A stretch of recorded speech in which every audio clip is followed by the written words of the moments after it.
at your heart and you look for this diagonal line right here. See that? That's the intraventricular sulcus, or a groove that separates right from left. This down here is the apex. That's the bottom of the left ventricle. So this is the left side, left ventricle. This is the right side, the right ventricle. Okay? So those are the two bottom chambers. Then there's two chambers up top. This ear flap up here, this is called the auricle, or the top of the left atrium. And this one over here, this flap, is the top of the right atrium, or the right auricle. Okay? If we look at the vessels, this vessel right here, that's most anterior on the front of the heart, and kind of runs along the top like that. This one right here, this is the pulmonary artery. Okay, arteries carry blood away, veins bring blood back to the heart. This is the pulmonary artery, and that's actually coming from the right ventricle. Okay, the right side of the heart gets the oxygen poor blood coming back from the body. Okay, so when this right ventricle contracts, it's going to send that oxygen poor blood out through this pulmonary artery out to the lungs. Pulmonary is lungs, right? So gas exchange happens out in the lungs, and then the blood's going to come back to the heart. Okay? So the pulmonary artery, that's the one in front. There's a big one right here on the top. That's the aorta. Hang on. Okay. That's the aorta. That's the largest artery in the body. If you put your probe in here and you look, your aorta is coming from, I don't want to rip anything. Your aorta is actually coming from down here, which is the left ventricle. The left side of the heart has the oxygen-rich blood. When that left ventricle contracts, it sends blood out through this big aorta. The aorta comes over like this, makes kind of a U-turn. There's branches coming off to feed the upper body, and then it goes right down behind the heart, follows the spine all the way down. Okay? So that's the aorta. This first little branch here off the aorta, that's the brachiocephalic. Brachii meaning the arms. That branches off to feed the arms and the upper body. Okay? This is what's all broken. The oxygen poor blood comes back to the heart from the largest vein in the body, which is the vena cava. There's an inferior vena cava, which is going to bring blood back up from the trunk, and a superior vena cava, which is going to drain the blood down from the head. Okay? The inferior vena cava on the back of the heart now, and this whole thing has been sliced right through both of them. The inferior vena cava would be here, if this were attached like so. Sorry. Like so. Okay? The inferior vena cava is coming up from the bottom. Okay? The superior would be coming down from the top, which would be down like this. And I should be able to, if it weren't all cut open, take my probe and stick it right through both of them like that, because they're connected. And the point is that they both dump into the right atrium up here. Okay, so the superior is coming down from the top, the inferior is coming up from the bottom, and they both bring that oxygen poor blood to the right atrium. Okay. The veins bringing oxygen-rich blood back from the lungs would be the pulmonary veins, and they're going to come in on the back of the heart here. Again, this has been cut way too close here. But those pulmonary veins would be coming back to the left side of the heart to bring that oxygen-rich blood back to the left atrium. Okay, and if it wasn't cut all open like this, you'd be able to see four little holes here. So there's two main pulmonary veins from each lung coming back. Okay, so that's the external anatomy. Okay. If we open the heart, okay, so here's the front of my heart, here's the sulcus, right? Here's the apex, so we know if this is the left side, so we open it up. So this is my left side. And when you get it open, it's really easy to tell right from left because there's a lot of myocardial tissue here, a lot of muscle on the left ventricle, because that left ventricle has to contract with enough force to send blood out through that great big aorta and around the body. The right side has much less because that just has to contract and send it out to the lungs. Okay, so once you get it open, it's easy to tell right and left. Okay? There are two types of valves in the heart. There are valves between the upper and lower chambers, and those are cuspid valves. And there are valves between the lower chambers and the vessels leading out of the heart, and those are semilunar valves. Okay? So if we look at the right side of the heart here, you can see what's left of the, I really should get smaller gloves. I got smaller gloves right there. You can see what's left of the cuspid valve on the left side. On the left side, it's a two-piece valve. Here's one that's still attached. One part is still attached on the left side here.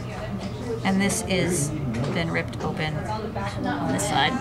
But this is the bicuspid valve. And these little fibers here, you can see that some of them are still attached. Maybe a couple of them are still attached in here. These are the chordae tendineae, or little tendons. And those are supposed to be anchored by this big bulging muscle right here, inside there. That's the papillary muscle. That anchors the chordae tendineae, so that when that contracts, it puts tension on the chordae tendineae, it pulls on them, it closes the valve. When the heart relaxes, the tension is released and the valve opens. Okay, so it's just bump, bump, bump, bump, like that. Okay? So again, bicuspid valve, chordae tendineae, papillary muscle. Okay? And if you were to pull this open a little bit more, you'll see that there are these long pieces of muscle in here, these long strips of muscle. These are the chordae tendineae. No, trabeculae chordae. I always get that wrong. The trabeculae chordae. Sorry. The trabeculae chordae. These are extra muscle on the wall of that left ventricle. Okay. And if we look up here, again, this is our left atrium up here. This little chamber right up here. And if you look in there, you can see all those bumps, all those muscles. See those in there? Those are the pectinate muscles, because this has to contract and send blood down here. Okay, so it's pectinate muscle, bicuspid valve, chordae tendineae, papillary muscle, trabeculae chordae. Okay? If we look on the right side, again, the right side has less myocardial tissue, right? But the right side also has a a tricuspid valve, and this is all that's left of it here. Okay? On the right side, it's a tricuspid. It's a three-part valve. There should be a part here, there should be a part back here, and there should be a part on the opposite wall over here. Right? So this is a tricuspid valve on this side. Same deal, though. It has the chordae tendineae, the little tendons, and those are anchored. Can't really see them too well on this one. Can't see them on that one. Let's see if we can see something. Ah, here we go. All right, so here's our right side, our smaller side. Okay, again, here's our tricuspid valve. And you can see that those chordae tendineae, those little tendons, are anchored to these little bulges of muscle right here. That's papillary muscle. Okay? So on the right side again, tricuspid, chordae tendineae, papillary muscle. So, like, so if we're doing it in a practical, this would be the tendon thing, and then they'd have it clamped on that thing. Yep. To be the tendon. Okay. To be the valve. The valve. So if it's clamped down there, it's the valve, but it's on the very tip, it would be the tendinae. Yep. Okay. And then again, if you look on the wall of the right atrium, you see the muscles. Those are the pectinate muscles. Pectinate. Excuse me, pardon me. Okay. The other kinds of valves that are in the heart are valves that are between these ventricles and the vessels leading out of the heart. Those are the semilunar valves. Okay? So when this left ventricle contracts, it's going to send blood out through that aorta, right? And if we look, there is a valve which regulates flow out through the aorta, and it's right here. See these two half-moon-shaped pieces of tissue? Right here and right here. That is the aortic semilunar valve. They're very thin. They are thin. Valves leading to the aorta. Okay? It's the aortic semilunar valve. And again, if we look on the right side, leading from the right ventricle out through this pulmonary artery, it's easier to see as we do this. This is the right ventricle down here. This is the pulmonary artery coming out. Again, there's a semilunar valve here. Okay?